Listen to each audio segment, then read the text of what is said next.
yeah. As soon as we launched a website, we began getting inquiries from across the UK, and my background is in marketing, and I didn't want to lose any of those leads, but obviously couldn't go all the way down to London to pick up 2 dogs to take them on holiday.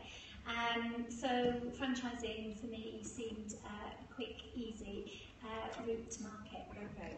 Which, and Gabby, kind of question related to you, that seems to go against a little bit what you hear, which tends to be start your business, build the finances, show credibility, and then franchise. How did it work for you, Tots? Well, yeah, I mean, our business was born out of a desire to get babies swimming soon because of all the physiological and physical benefits, and we launched in Bristol 6 years ago. And spent the year developing the programme for ourselves and building up all of our best practice documents, which then became our operations manual. And after a year, really, at that point, we kind of went, well, actually, this is an amazing proven business model, and we want to share it. And yes, so we didn't set out from the beginning to franchise it, but after a year, we decided to. And if you don't mind me asking each of you, how much do your franchises cost? So if I want to be a franchisee, how much am I paying? Well, for the franchise fee, it's $13,950, but the total investment is around $20,000. Okay. So we had the country mapped out when we first started franchising into equitable territories, and our one territory for us is 12,000. Our franchisees often buy 2 territories when they start, but we very much wanted to keep it at 12,000 because that's the level at the time, because we launched our business during the recession. That was the level of investment that was potentially available at that point. So all of our, from a sort of finance point of view, all of our probably about 90% of our franchisees have taken a business loan out with our bank. Because we had a relationship with our bank, which is Lloyds, we were very much open to, they knew our story, and they were able to access money within about 3 weeks. Excellent. And can you give an indication in terms of, so that roughly they're kind of the same amount, so if you buy 2, it's 24, Welcome Man is 20. How long can a franchisee expect to wait before they generate enough income to cover their costs of purchasing? Lee? Anywhere between 12 and 18 months. Okay, so kind of within the first year and a half. Yeah. Same for Turtle Tots? Well, it's a bit different for us actually, because we're a sort of cash-rich business. All of our customers buy their 10 to 12 week swimming lessons up front. So although obviously our licensees, our franchisees have they obviously took out, many of them have taken out loans to start the business, and that was plotted over a 3 to 5 year basis. Once they get their first initial, they usually start on 50 customers, and those 50 customers are paying £120. And then all the pool costs and teach costs and all the other costs are after that. Yeah. So yeah, it's instantly profitable. Lovely. And what, can you give us a bit of an indication, what do you give to your franchisees when they're signing up? First of all, what do you give to them in terms of materials? So for anyone who's thinking, I'd like to franchise my own business, and then talk about the ongoing support that you give to franchisees day in, day out. Lee? So supporting franchisees is the key to running a successful franchise business, and I think that you can't underestimate the amount of support that your franchise network needs, and that support changes all of the time. So when a franchisee first begins, then they need lots of sort of nurturing and hand-holding, and in our business we are in touch with our franchisees weekly, then bi-weekly, then monthly. We run lots of workshops which are free for our franchisees to attend. We have a national conference, we have a sales meeting, we do a monthly webinar, and at every sort of touch point within the business, we're inviting franchisees, having identified that soon they're going to need a particular skill, and we invite them to come along to a select workshop where they can learn about something which is going to help with their business growth. Nice. So it is, you're kind of the business development centre for your own franchisees then? We are, and I think we are the vision, really, because we can see what's going to happen. And when you're involved in a franchise business, obviously it's owner-operator-led, and as a result of that, you know, you're involved in the day-to-day operation. It's very, very difficult to see what the bigger picture looks like. And I think belonging to to a franchise gives you that, because not only are the team at head office, if they're doing their job properly, helping you to realise that vision, but you're seeing it through other people within the network as well. Okay. Gabby, again. Yes, absolutely. I mean, I think buying a franchise rather than setting up on your own is definitely a lower risk option, because it's almost a business in a box, and it allows, I mean, it's had a proven history, a proven track record, and as you say, the vision is there. So in terms of risk, we work with our franchisees to ensure that they don't fall down the pit holes that we possibly fell down, and so there's nothing that there's questions we've not heard before, and there's nothing that we've not seen before. So in terms of the support that we give our franchisees, we give them such immense support, particularly in that first year. They have everything they possibly need, from accounting, training, to PR, help, to marketing, to accounts, everything. It's a business in the box, and it allows our franchisees to then concentrate on marketing and growing their business and being there with their customers. And so we have our own in-house initial training. We then have this information library and our intranet. And something that works really well for us actually is sharing best practice is really big within franchise business, and it's really, really important to us. And we actually have something as simple as a secret Facebook page, which all of our franchisees are on. And it's like a live chat room. So not only are we supporting our franchisees, they're supporting each other. But yeah, I mean, it's the whole life cycle of a franchisee. So we very much stay close to them once they're launched, and we say, okay, off you go. And then we very much see, right, you need a teacher, you now need a full-time administrator, you need an office, you need a switchboard, whatever it is. And we're able to sort of guide them through that process to grow them from a 100,000 turnover business to potentially, $500,000 turnover business. Have you ever had a franchisee go wrong? Yes, we've had a couple that have come and gone within the first 6 months, that haven't been as tenacious as... I love that. I said, have you had one go wrong? And Gabby said, we've had a couple that have come and gone. Which I think is a very diplomatic way of saying that. And we're, when we first launched, we were so excited about what we do. We're really excited about our brand, and we want other people. And most of our, we only have one male franchisee.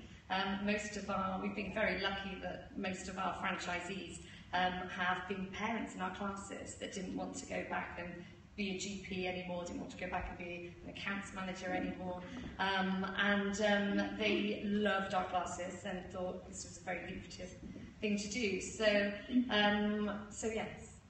It works. Yeah. Yes. The positive side, it all works. And I guess another challenge, and Lee, I think this is something that you've done recently, is international growth.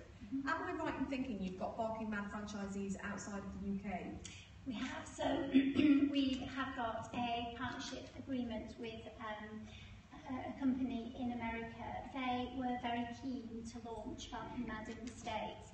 And the difficulty for us was funding that launch into America. It's particularly in franchising, it is a huge investment. So we decided to sell them our intellectual property, which meant that we got all of our money up front. They came along, they did their training, and they took our intellectual property away, and they are working to launch that into America in exactly the same way as we did here. And although I'm under no obligation to support them on a day-by-day or month-by-month basis, we speak often on the telephone. We've visited, great business trip, but it works for both parties. And we've done a slightly different deal with a couple in Jeddah, in Saudi Arabia. They have become our grooming franchisees, but again, Barking Mad doesn't work great. The interpretation is not brilliant. So they set up using our system under the brand name of Paws and Claws, and we, rather than selling them one of our vans, we imported a van from America and had it shipped over. Good for you. And so I guess the cultural things you've got over that, just on the US deal then, do you continue to get revenue as they grow? We don't. Okay. So that would happen. I was going to be like, that would be an amazing deal. They pay you up front and then ongoing. Correct. Well, that's how normally you would would expect a master licence to work. But the difficulty is you've got to have a big investment up front because you have to put the legals and the trademarks and everything else in place. And that's really where the huge investment comes in. You never quite know if that master licensee is going to work. And if they don't work, you're not going to get any money ongoing. So we charge more for getting the upfront fee, so that lowered our risk, and that goes back to sort of, you know, entrepreneurial women not wanting to take too big a risk, but equally wanting to make money along the way. Well, actually, and by the fact you've just said that, and I will open up for questions, if you really don't mind me asking this, because Richard, who is your husband, is sitting in the front row, and you just said, oh, women don't take risk. What are your respective roles in the business? She's the boss. Oh, I love that. Okay, well, that's all we need to know. That was just brilliant. For those of you in the back who didn't hear that, the husband just said she's the boss. I do love that. Questions on anything to do with franchising? Yes, young lady over here. If we can get a microphone, but it might take a while. Do you mind? Lovely, thank you. My name is Ali Walsh. I started a business called the Bristol Bakehouse, and it's a specialist in vegan community UK. And I want to know how you found your first franchisee. Great question. It's quite fortuitous for us, really, because when we decided to franchise, my teacher that was working for me in Bristol decided to be our first franchisee. And then we fortuitously have grown organically from the Bristol base. And so, again, you know, parents in classes who, so one of our Bristol customers bought Bath, somebody else bought Western. Somebody knew, somebody found us online and set up in Scotland, and now we're saturated in Scotland. We've sold every part of Scotland.